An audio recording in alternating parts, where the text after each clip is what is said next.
విమోచకుడైన యేసుక్రీస్తు పరిశుద్ధ నామం పేరిట మీ అందరికీ వందనాలు తెలియజేస్తూ ఉన్నాను.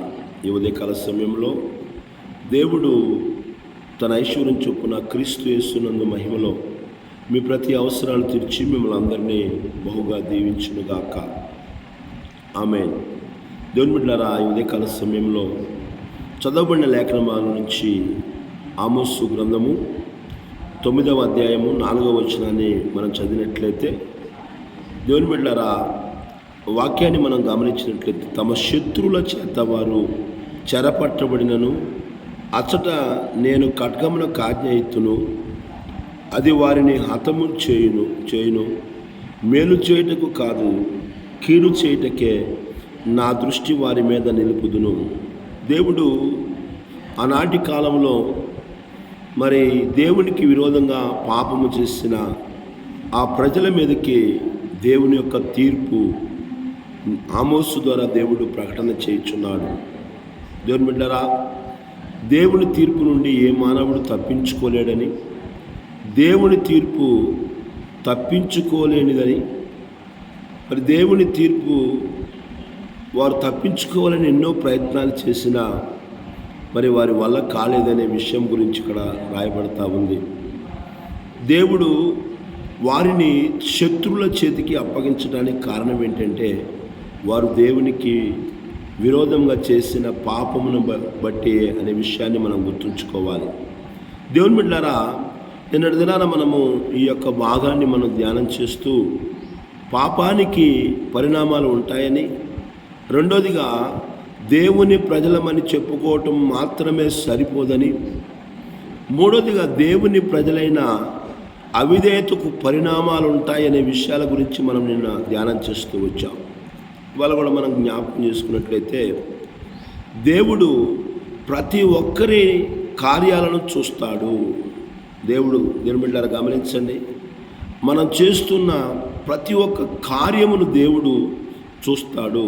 నువ్వెవరైనా సరే, నువ్వు దేవుణ్ణి ఎరిగావా, ఎరగలేదా, మందిరానికి వెళ్తున్నావా, వెళ్ళలేదా, బాప్తిసం తీసుకున్నావా, తీసుకోలేదా, ప్రభు మార్గాలు నడుస్తున్నావా, నడవట్లేదా, నువ్వు ఎవరైనా సరే దేవుడు ప్రతి ఒక్కరి కార్యాలను చూస్తాడు. ప్రతి ఒక్కరిని ఆయన చూస్తాడనే విషయాన్ని మనం గుర్తుంచుకోవాలి. అందుకని జ్ఞాని అయిన సొలొమోను సామెతల గ్రంథము 15వ అధ్యాయము 3వ వచనాన్ని మనం చదివినట్లయితే, యెహోవా కన్నులు ప్రతి స్థలము మీద ఉండును అనింది. దేవుని కన్నులు ప్రతి స్థలము మీద ఉంటాయి, అవి మంచి వారిని చెడ్డవారిని చూచుచున్నవి అని రాయబడతా ఉన్నాయి. దేవుని బిడ్డలారా గమనించండి, నా కన్నులు వారి మీద ఉంచుదును అంటున్నాడు దేవుడు. నా కన్నులు, నా దృష్టి వారి మీద ఉంచుదును. ఈ 4వ వచనంలో ఆమోసు గ్రంథము 9:4లో మనం చూసినట్లయితే, నా కనుదృష్టి, నా దృష్టి వారి మీద ఉంచుదను అనే మాట దేవుని సర్వజ్ఞత్వాన్ని తెలియజేస్తా ఉంది. ఆయన సమస్తమును చూసే దేవుడని. దేవుని బిడ్డలారా గమనించండి, మనము ఎక్కడ ఉన్నా దేవునికి మన జీవితం తెలుసు.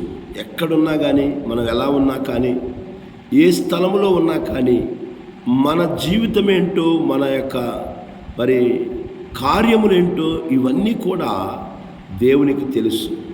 అందుకనే వాక్యం చెప్తుంది, కీర్తనాకారుడైన దావీదు అంటున్నాడు, you know all my actions, నీవు నా కార్యములన్నీ ఎరిగి ఉన్నావయ్యా అంటున్నాడు.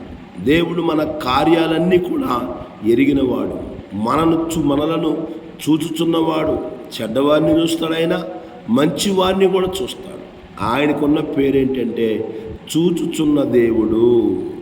మరి హాగార్ అనే ఒక స్త్రీ తన యజమానురాలు మరి ఎంతో బాధ పెట్టినప్పుడు ఆ కుటుంబంలో నుంచి పారిపోతూ అరణ్యంలో నీటి బొగ్గ దగ్గర కూర్చున్నప్పుడు, హాగారు అని దేవుని దూత హాగారుతో మాట్లాడుతా ఉంది.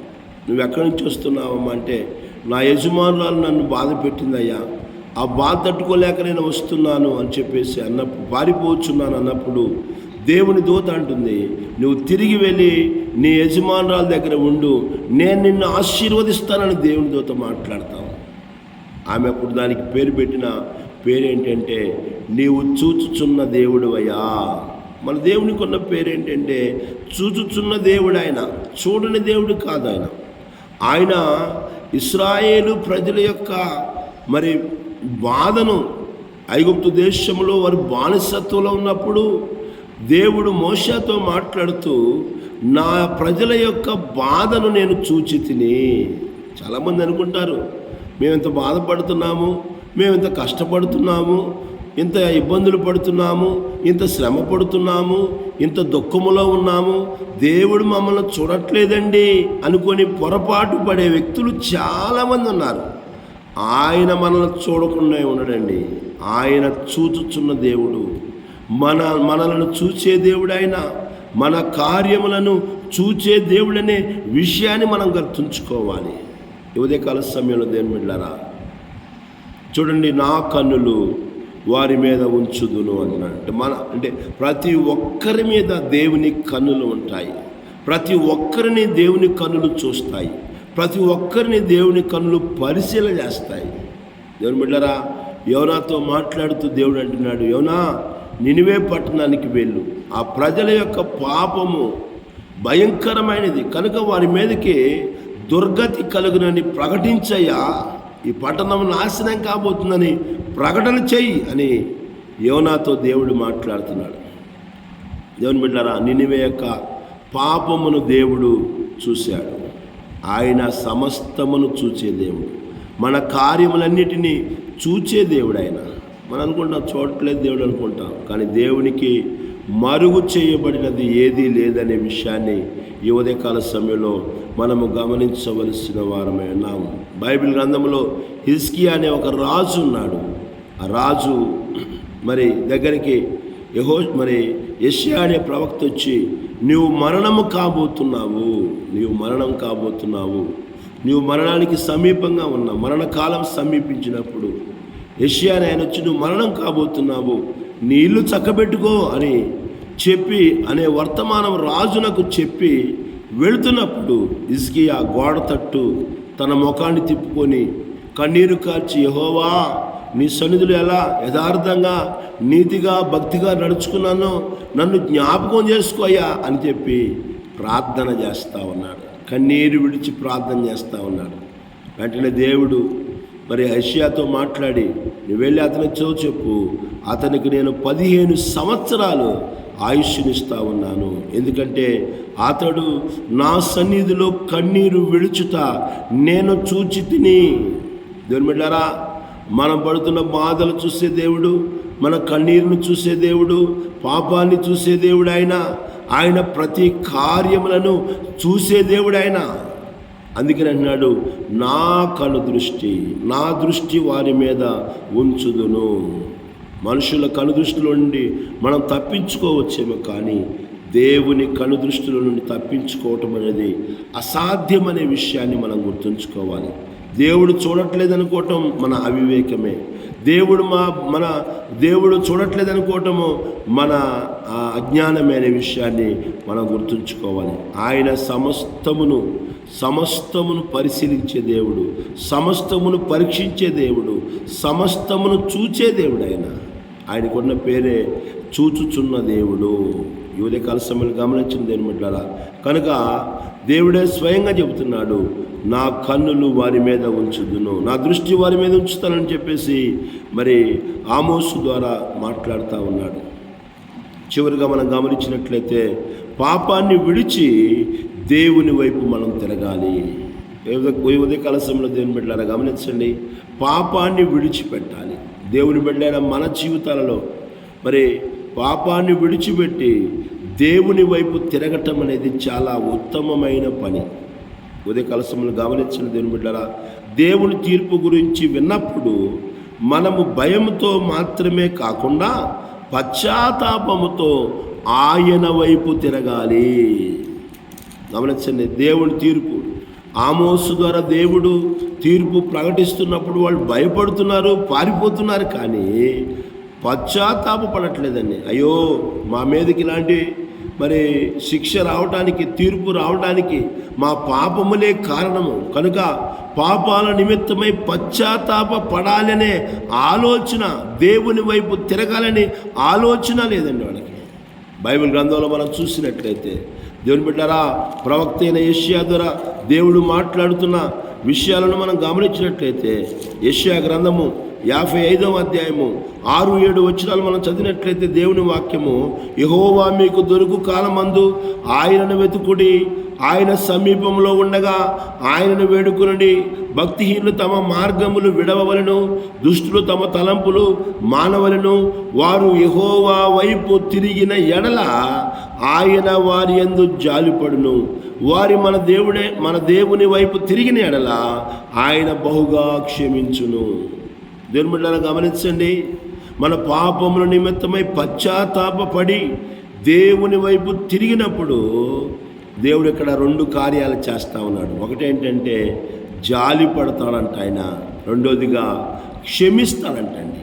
ఆయన వైపు తిరిగిన వారి మీద జాలి పడతాడు, క్షమిస్తాడు. బైబిల్ గ్రంథంలో మనం చూసినట్లయితే దేవుని బిడ్డలారా చూడండి, తప్పిపోయిన కుమారుడు గురించి మనం చూసినట్లయితే ఒక తండ్రి యేసు ప్రభువు వారు ఒక ఉపమానం చెబుతూ ఉన్నాడు. ఒక తండ్రికి 2 కుమారులు ఉన్నారు. చిన్నవాడు తండ్రి దగ్గరికి వచ్చి, తండ్రి నాకు రావలసిన భాగము నాకు ఇవ్వమని తండ్రిని అడుగుతూ ఉన్నాడు. తండ్రి తనకు కావలసిన భాగాన్ని ఇచ్చాడు. ఆ భాగమంతా ఆస్తి అంతా కూడా సమకూర్చుకొని దూరదేశమునకు ప్రయాణమై వెళ్ళిపోయాడు. అక్కడికి వెళ్ళిపోయి అక్కడ దుర్వ్యాపారం వల్ల తనకున్న ఆస్తిని అంతటినీ పోగొట్టుకున్నాడు. అది అయిపోయిన తర్వాత ఆ దేశంలో కరువు రాగా వాడు ఇబ్బంది పడుతూ ఉన్నాడు. ఆదరించే వాళ్ళు లేరు, మాట్లాడేవాళ్ళు లేరు. డబ్బులున్నంతకాలము అనేకులు స్నేహితులుగా ఉన్నారు. ధనవంతులకి అందరూ స్నేహితులే, దరిద్రులకి ఉన్నోడు కూడా మరి అతన్ని విడిచిపోతాడని బైబిల్ చెబుతా ఉంది. నా ప్రియమైన దేవుని బిడ్డలారా, ధనం ఉన్నంతసేపు అందరూ ఇచ్చారు. ధనం అయిపోయిన తర్వాత ఎవరు వాడిని దరికి చేర్చుకోవట్లేదండి. ఎవడు వాడితో మాట్లాడట్లేదు. ఎవరు వాడితో వాడికి సహాయం చేసేవాడు ఒక్కడు కూడా లేడు. ఎంతో ఇబ్బంది పడుతూ ఉన్నాడు. ఆకలి అవుతా ఉంది, తట్టుకోలేక పందులు కాయటానికి ఒక ఉద్యోగాన్ని సంపాదించుకున్నాడు. ఏ ఉద్యోగం అంటే పందులు కాసే ఉద్యోగం. దేవుని బిడ్డలారా, యూదులు పందులు కాయరండి. వాళ్ళు పందులంటే యూదులకి అసహ్యము. కానీ వాడి ఆకలి అలాంటి దుర్భరమైన స్థితిలోకి తీసుకెళ్ళింది. పందులు కాస్తూ ఉన్నాడు. పందులు కాసే సమయంలో దేవుని బిడ్డలారా ఆకలి బాగా అవుతుంది, తట్టుకోలేక ఆ పందులు తినే ఆ పొట్టుతో తన కడుపు నింపుకోవాలనుకున్నాడు. కానీ ఆ పందులు వాడిని దగ్గరకు రాకుండా నెట్టివేసెను. దేవుని బిడ్డలారా, అలాంటి పరిస్థితుల్లో పందులు కూడా వాడిని దగ్గరికి రానివ్వట్లేదు. పందులు కూడా వాడిని నెట్టివేశాయి. ప్రియమైన దేవుని బిడ్డలారా, అలాంటి సమయంలో కూర్చొని ఆలోచిస్తూ ఉన్నాడు. అయ్యో, నేను నా తండ్రిని విడిచిపెట్టడం వల్ల, నా తండ్రి ఇంటిని విడిచిపెట్టడం వల్ల నాకు ఇలాంటి భయంకరమైన పరిస్థితి వచ్చింది. ఇలాంటి దుర్భరమైన స్థితిలో ఉన్నాను, ఇలాంటి బాధలో ఉన్నాను అని తెలుసుకొని ఎందుకు నా పరిస్థితి అలా మారింది, నా తండ్రి దగ్గరికి వెళ్తాను, నా తండ్రిని క్షమించమని అడుగుతాను, నా తండ్రి తన పనివాళ్ళలో ఒక పనివాడిగా పెట్టుకోమని అడుగుతాను, నా తండ్రి ఇంట పనివారికి సైతము సమృద్ధైన ఆహారం ఉందని చెప్పి అనుకొని బుద్ధి తెచ్చుకొని జ్ఞానము తెచ్చుకొని వాడు లేచి తండ్రి వద్దకు వస్తా ఉన్నాడండి. వాడు ఇంకా దూరముగా ఉండగానే వాడి తండ్రి వాడిని చూచి వాడి మీద కనికరపడి పరిగెత్తుకొని వచ్చి, నా ప్రియమైన దేవుని బిడ్డలారా, నీవు ఎలాంటి దుష్టత్వంలో ఉన్నా, ఎలాంటి పాపములో ఉన్నా, ఎలాంటి దుర్మార్గతలో ఉన్నా, ఎలాంటి అన్యాయములో ఉన్నా, ఎలాంటి అక్రమములో ఉన్నా, ఎలాంటి అపరాధములలో జీవిస్తూ ఉన్నా, నీవు ఆయన వైపు తిరిగిన ఎడల ఆయన నీ మీద జాలి పడతాడు. కుమారుడు నీ మీద జాలిపడి పరిగెత్తుకొని వచ్చి వాడిని హత్తుకొని వాడి మెడ మీద పడి ముద్దు పెట్టుకున్నాడు. దేవుని మీద కుమారుడు అంటున్నాడు, తండ్రి, నేను పరలోకమునకు విరోధంగా నీ ఎదుట నేను పాపం చేశానయ్యా అంటున్నాడు. అప్పుడు తండ్రి అంటున్నాడు, వీనికి వీడికి ప్రశస్త వస్త్రం ధరింపజేయండి, చేతికి ఉంగరం పెట్టండి, కాళ్ళకి చెప్పులు తొడిగించండి. నా ప్రియమైన దేవుని బిడ్డారా, కాళ్ళకు చెప్పులు తొడుకోవడం అనేది కుమారులకు మాత్రమే అది కలుగుతుంది. దాసులు చెప్పులు వేసుకోరండి, పనివారు చెప్పులు వేసుకోరు.